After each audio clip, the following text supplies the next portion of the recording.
Om Namo Bhagavate Vasudevaya. Om Namo Bhagavate Vasudevaya. Om Namo Bhagavate Vasudevaya. Om Namo Bhagavate Vasudevaya. Om Namo Bhagavate Vasudevaya. Om Namo Bhagavate Vasudevaya.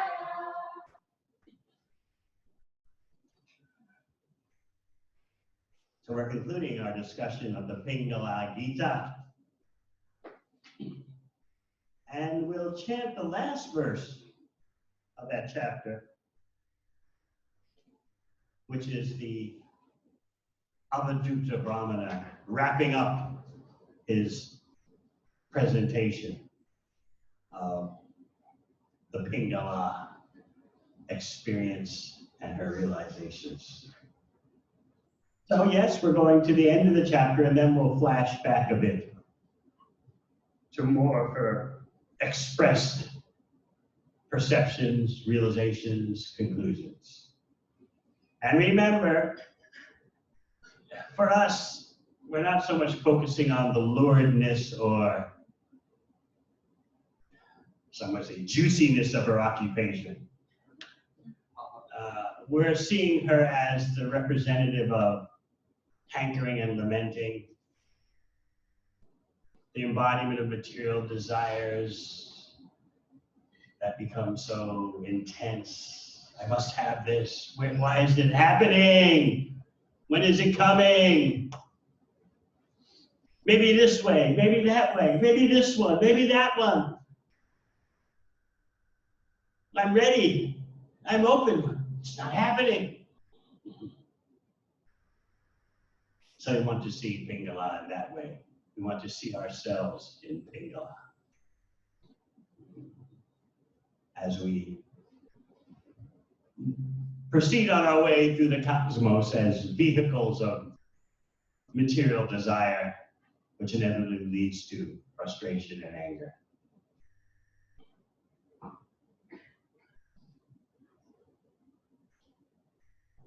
Ashahi paramam jukam. Ashahi paramam jukam. Nairashyam paramam sukham. Nairashyam paramam sukham. Yatha sanchidya kantasham. Yatha sanchidya kantasham. Sukham sushvapa pingala.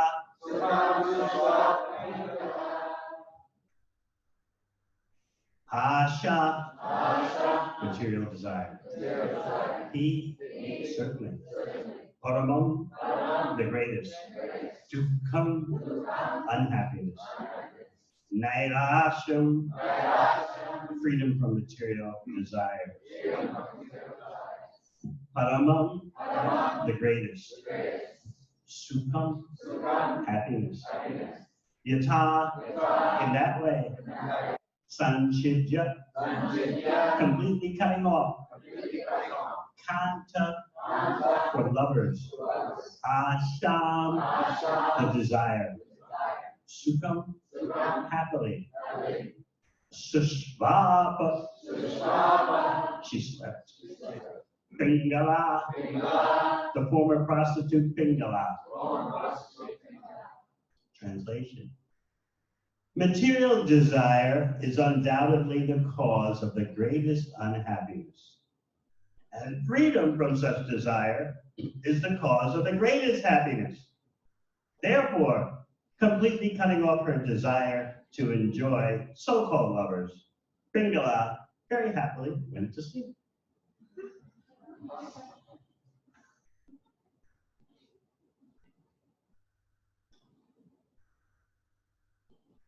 You're probably thinking, oh, if it was only so easy for us.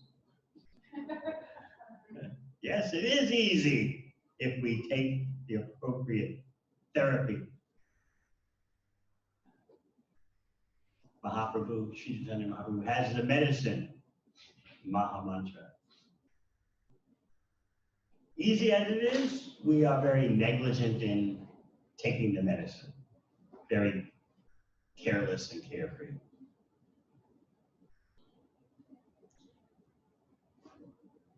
So we'll discuss Pingala's final conclusion as presented by the Avadhuta Brahmana. And let's understand that in the foreground, as we spoke the other day, is the whole phenomenon of relinquishing material desires and then some clarity, some contentment, some peace. The disappointment and frustration in her case was a conduit, an avenue for her reviving her bhakti. Doesn't always happen like that. But a footnote to it all, as we spoke Friday night, is that she had the association of Dattatreya, wandering mendicant who camped out in her backyard and she arranged facilities. By that association, that Sangha, Sadhu Sangha, it ignited the dry kindling of her disappointment and frustration. But without that Sadhu Sangha, mere disappointment, mere frustration does not automatically lead to bhakti.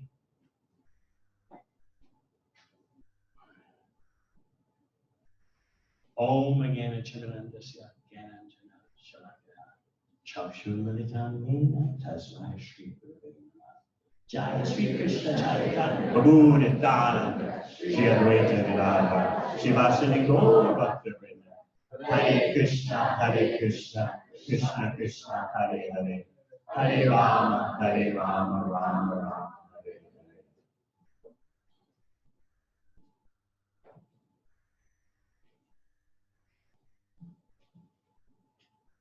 So we'll go back to text 34. We left off on Friday talking about what? The material body is like a house. And you did a hatha yoga visualization, feeling your spine, your ribs, your arms and legs are like the beams and cross beams and pillars of the house. Remember that? And then you tried to avoid the fact that the whole structure is full of stool and urine, as the Bhagavatam says, and covered by skin, hair, and nails. And then we discussed the echo of Krishna's verse in Bhagavad Gita, Navadwaram Purede, the 9 gates to the city of the body. 2 eyes, 2 nostrils, the mouth, 2 ears, the genital and the anus. So Pingala goes on to say, the 9 doors leading into this body are constantly what? Excreting foul substances. Why does she have to talk like that? And she said, besides me, what woman could be so foolish as to devote herself to this material body, thinking that she might find pleasure and love in this contraption? So that's how we ended Friday. So we'll continue with her realizations. Certainly in this city of Videha, I alone am completely foolish. This is bhakti humility. Not that you just wallow in pity, self-pity, and are inactive. That's tamoguna, the mode of ignorance. Her expression of self-pity, certainly in this whole city, I alone am completely foolish, is an emotion that's driving her forward in bhakti. So that's the difference between material humility and spiritual humility. We don't want to be the case of being, I'm so humble that I can't do any service. I realize I'm useless, therefore don't ask me to engage in Krishna service. Of course, this is a voluntary sangha, a voluntary association of devotees. We'll speak more about that during our question period. Certainly, in this city of Videha, I alone am completely foolish. I neglected the Supreme Personality of Godhead, who awards us everything, even our original spiritual form. And instead, I desired to enjoy sense gratification with many men.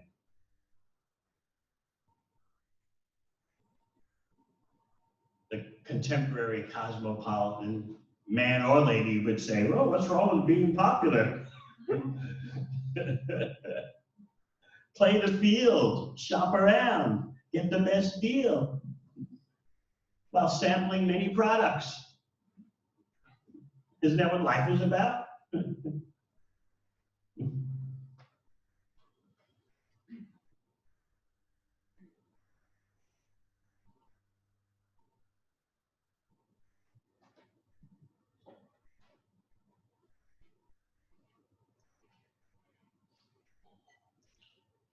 I neglected the Supreme Personality of Godhead, who awards us everything, even our original spiritual form. This reminds me of the Shuddha Sattva, totally pure, transcendental lamentation of Narottam Das Thakur expressed in his song, Manusya Janama Paya Radha Krishna Navajiya. Oh my Lord, I've wasted my whole human form of life. I've lived uselessly because I did not worship Radha and Krishna, and I willingly drank poison. I've trashed my human form of life.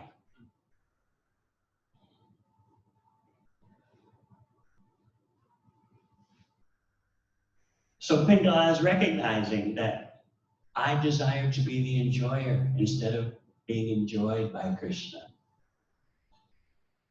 This desire to be the enjoyer is what troubles us. It wells up in us. I want to do something to assert myself as the enjoyer. Whether you're male or female. Constitutionally, we're all female. We're Krishna's energy. We're his Shakti. But as you know, material existence is a place where everyone can try to imitate the Purusha, the supreme enjoyer. So she's lamenting.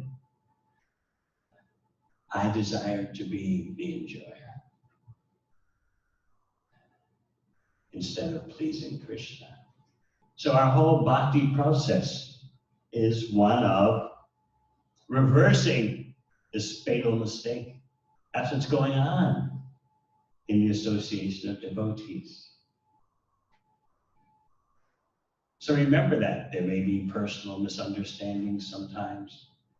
You may feel a lack of appreciation, but those are just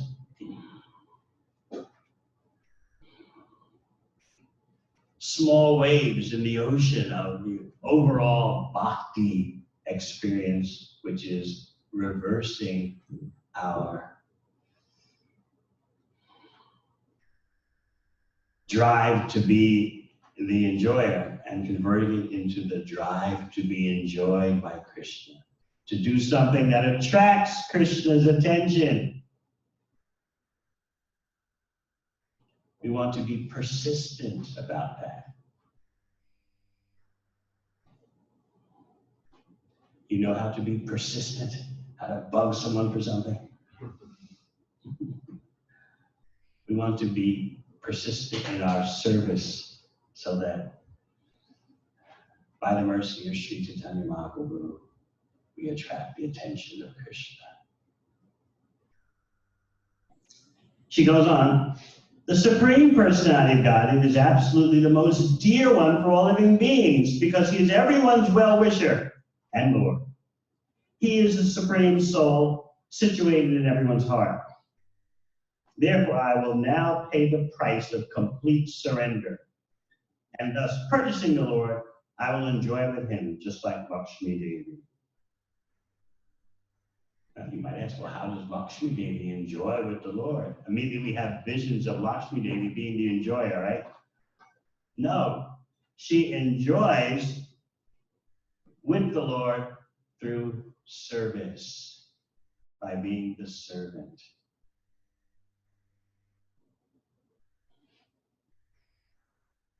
It's a hard point to get into our heads because we're so contaminated. Enjoyment means me as the enjoyer. But Pingala is referring to Lakshmi Devi as the enjoyed. In other words, indirect enjoyment. Doesn't that sound weak and diluted? Indirect enjoyment. How can anyone be fulfilled that way? You've got to be the enjoyer. Go for what you know. So this is the mystery of bhakti, indirect enjoyment. Enjoying because Krishna has enjoyed. You can see a little bit of that during the happy moments when mothers are with their children, not taking into account the sleepless nights, but the happy moments when the child does something cute or starts to talk or starts to walk. The parents, they take pride in that. They take happiness in that.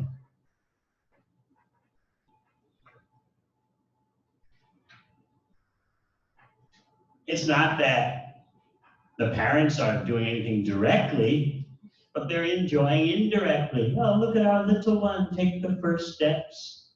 Look at our little one talk the first words. That's indirect enjoyment. And bhakti is about the perfection of indirect enjoyment.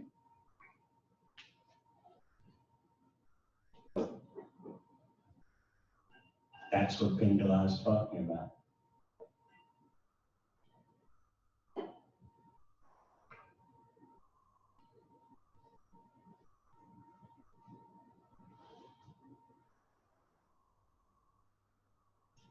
By dedicating ourselves to Krishna's direct enjoyment, we can control our madness. To be a conditioned soul means to be mad. Even though we're sufficiently experienced with the repetitiveness and shallowness of material enjoyment, it seems so hard to give it up. But how does Pingala do it? Although this chapter is highlighting the state of indifference and abandoning her desires, underneath it all is the fact that she's a bhakti yogi. So she goes on, very powerfully expressing her realizations. Men provide sense gratification for women, but all these men, and even the demigods in heaven, have a beginning and an end. What do you say about that? So what, right? So what if there's a beginning and end? What else are you supposed to do? You're gonna watch life pass you by just because it has a beginning and end? You've got to roll up your sleeves, so to speak, get into it. But the Bhagavatam is educating you that if it has a beginning and end, you've got a big problem. And we're in constant state of denial, right? Somebody's got a beginning and end. You've got to be in the moment.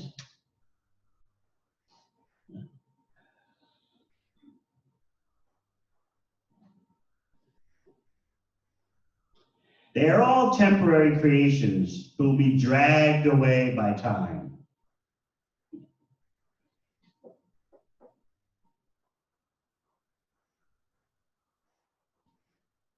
She's being very frank here, isn't she?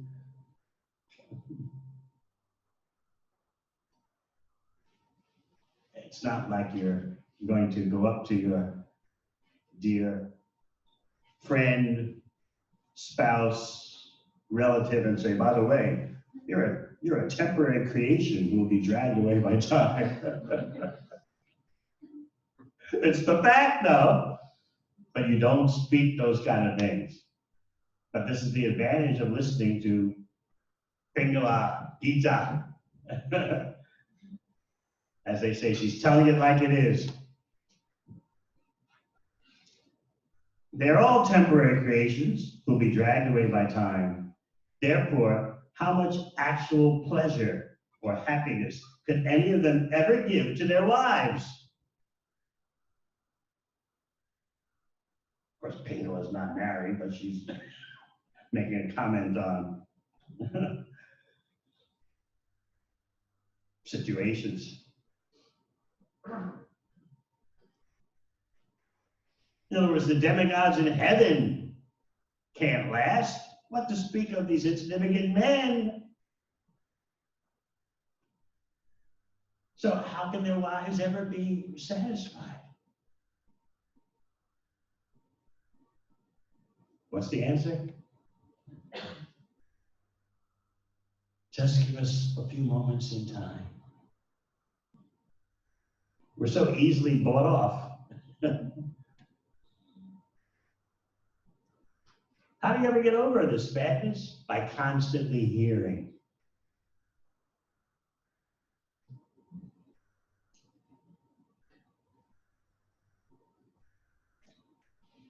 So she's stressing the conclusion that no one should serve anyone except the Supreme Personality of Godhead.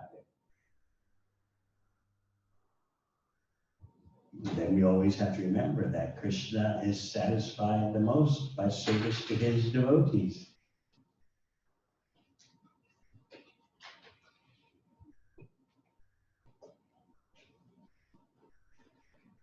She goes on.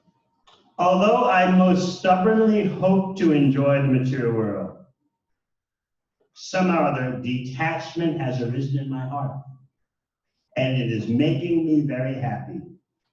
Therefore, the Supreme Personality of Godhead, Vishnu, must be pleased with me. Without even knowing it, I must have performed some activity satisfying to him. In her frankness, she's revealing very powerful dynamics of Bhakti. First of all, I most stubbornly hope to enjoy the material world. Can you feel that stubbornness rising up in you? Yes, we'll make it happen somehow. Don't give up.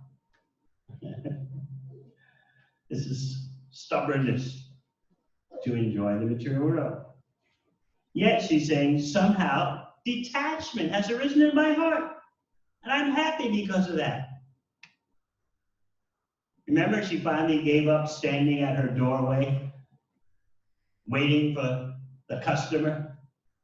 Oh, this one, yeah, this one must have money. This one will like to be with me. On and on it went, and then midnight approached, and still there was no one. She was pacing from her doorway out into the street and back. And then she detached herself from all that and became peaceful. So that detachment, she's saying, is because the Supreme Personality of God must have been pleased with me. I must have done something, even though I didn't realize it. I must have performed some devotional service unknowingly. Therefore, her frustration could lead to detachment because there has been engagement in Krishna's service, and that engagement in service clicked at the right time.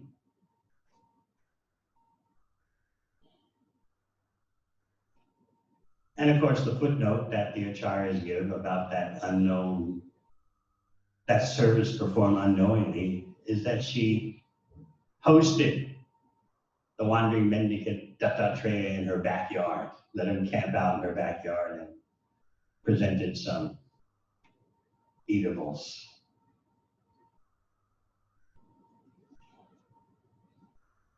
By serving the detached person, she develops some detachment.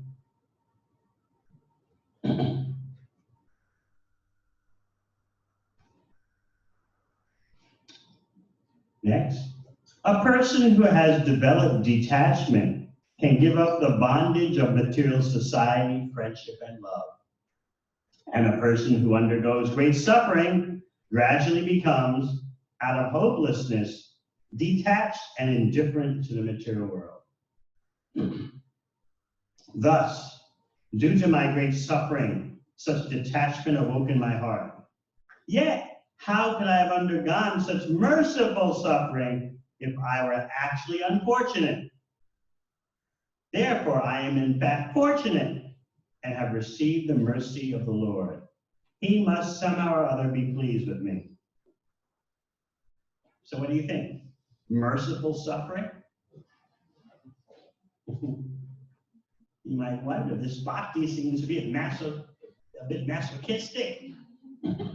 Thus, due to my great suffering, such detachment awoke in my heart. Yet how could I have undergone such merciful suffering if I were actually unfortunate? She's using everything in Krishna's service, even so-called suffering. But this is how powerful the Bhakti process is. It converts even material suffering into the greatest fortune. This is real mysticism. So if someone asks you, are you a mystic yogi, you can say yes. You're learning how to convert even misfortune, suffering, into the greatest fortune.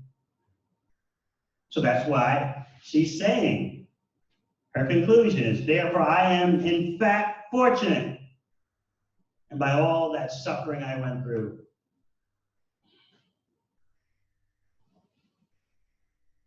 I became detached and indifferent to the material world. So therefore, the Supreme Personality of God must in some way be pleased with me.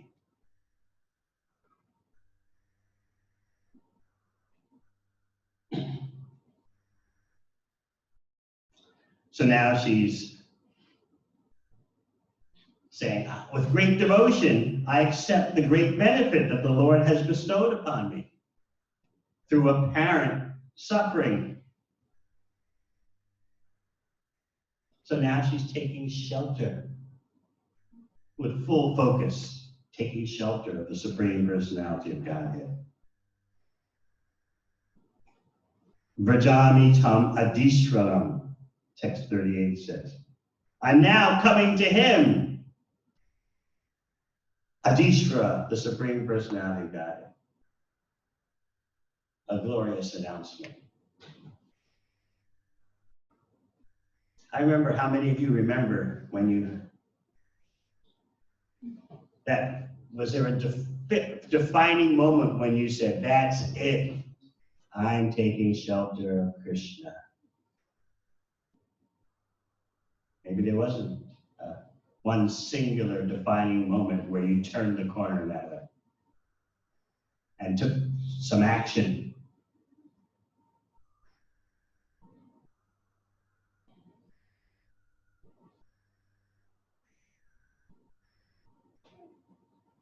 I remember waking up early in the morning, 5 o'clock in the morning, normally much earlier than I would wake up.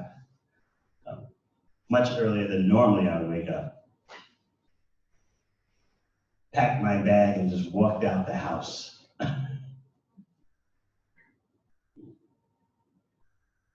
As the first rays of the day were in the sky. So maybe your journey wasn't so dramatic as that. But you must have had some moment where you said, okay, that's it. I'm turning the corner. I've had enough of suffering, frustration, and imaginary happiness. I am taking shelter Avadishtra, the Supreme Personality of God. And then you made a decisive change in your life. Yes, any of you can remember such moments?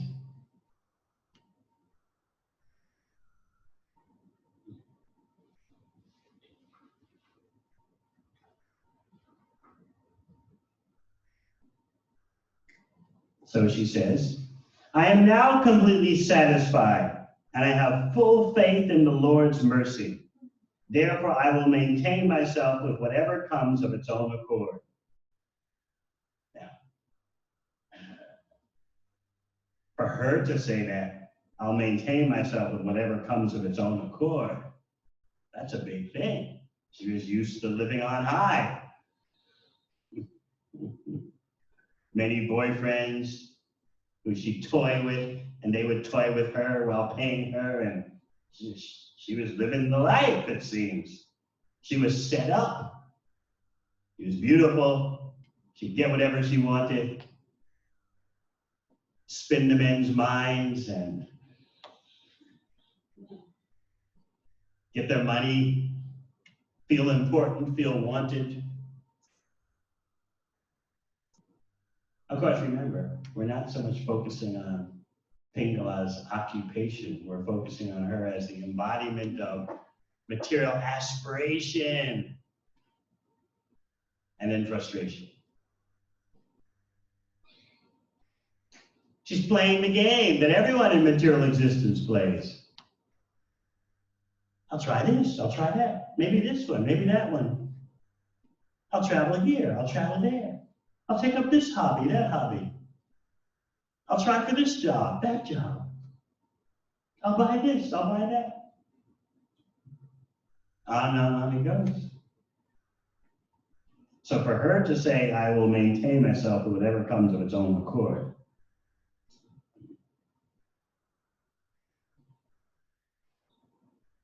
is very monumental. Of course,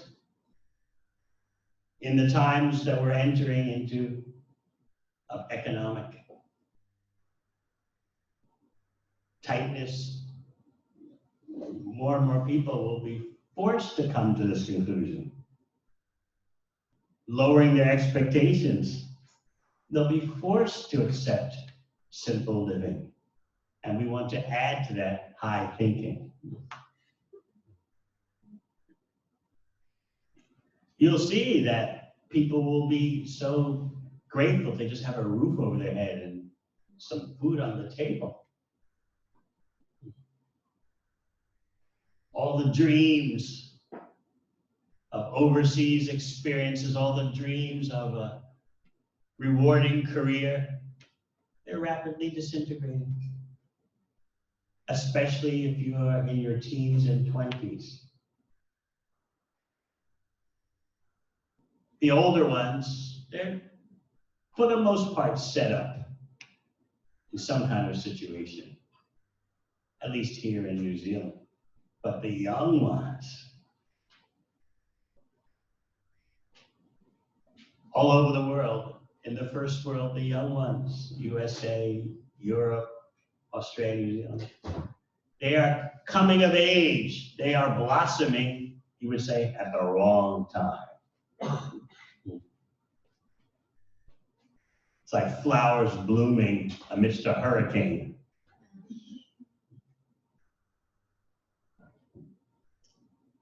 So this conclusion of Pingala's, I will maintain myself with whatever comes of its own accord, you'll see will become quite prevalent, either voluntarily or involuntarily. Now she's going to talk about time again.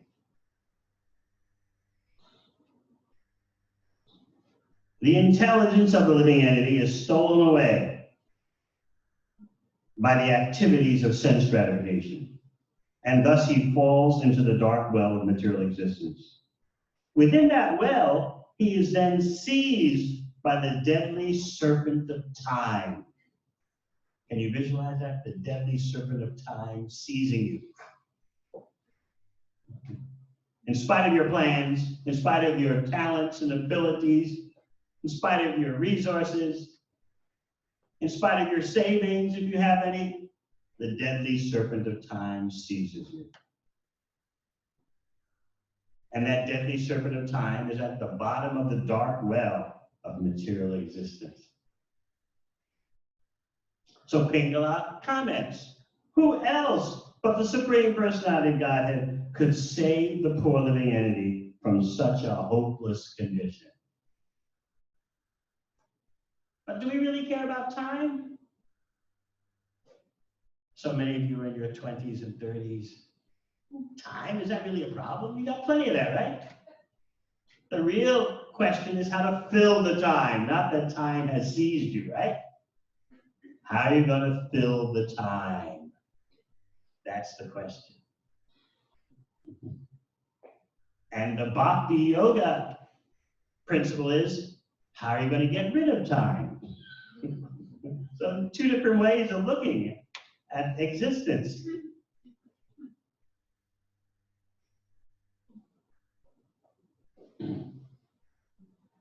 So she goes on in the next verse about time.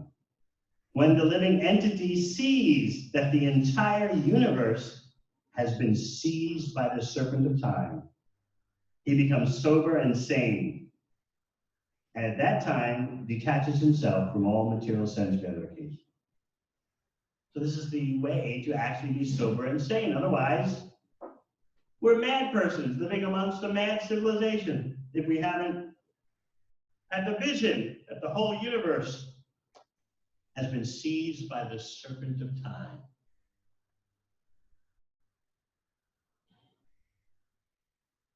So her point now is that when you have this realization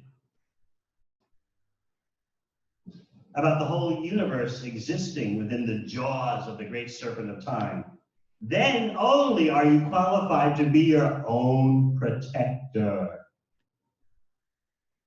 So there is real self-esteem based on the realization that the whole universe is in the grip of time. Only then can you actually act for your self-interest.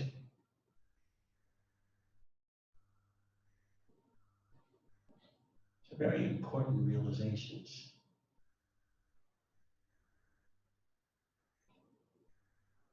So you don't act on your self-interest by being a consumer, by being a hedonistic enjoyer.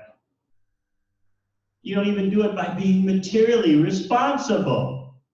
You do it by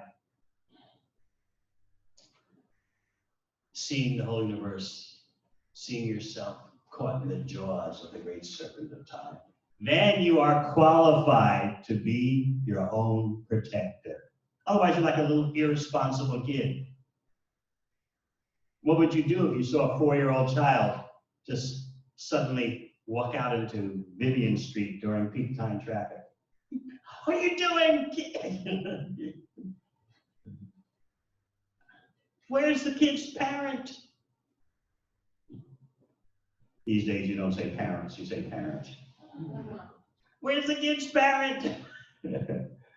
Who is so irresponsible to allow a 4-year-old child to wander into the traffic during peak time traffic?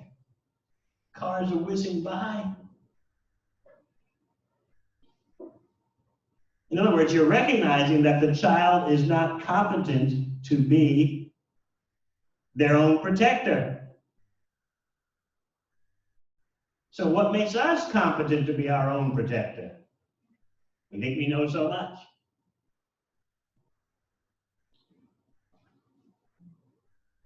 So this concept of being qualified to be one's own protector is very important.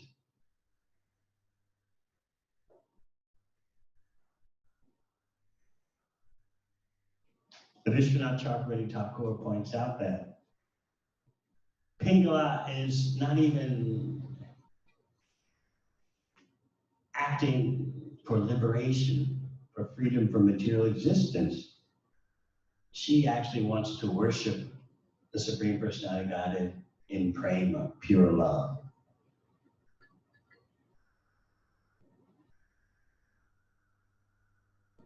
She's saying that by her realization about the universe and temporary existence, she's already qualified to be her own protector from samsara, repeated birth and death. So she's gone far beyond just liberation.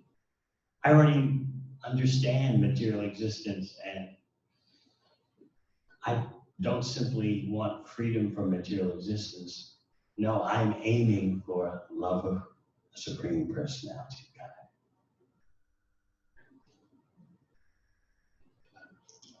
That's her conclusion. So now the Avadhuta Brahmana is going to wrap things up.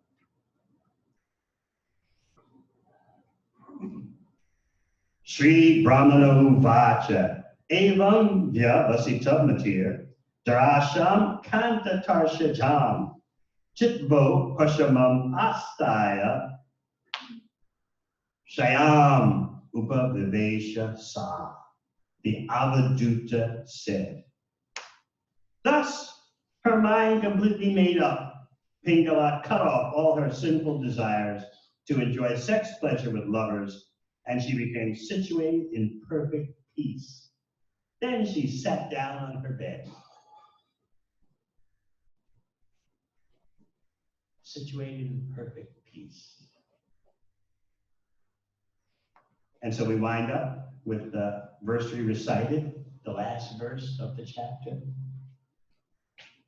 As the Avadhuta Brahmana brings it all to the perfect conclusion.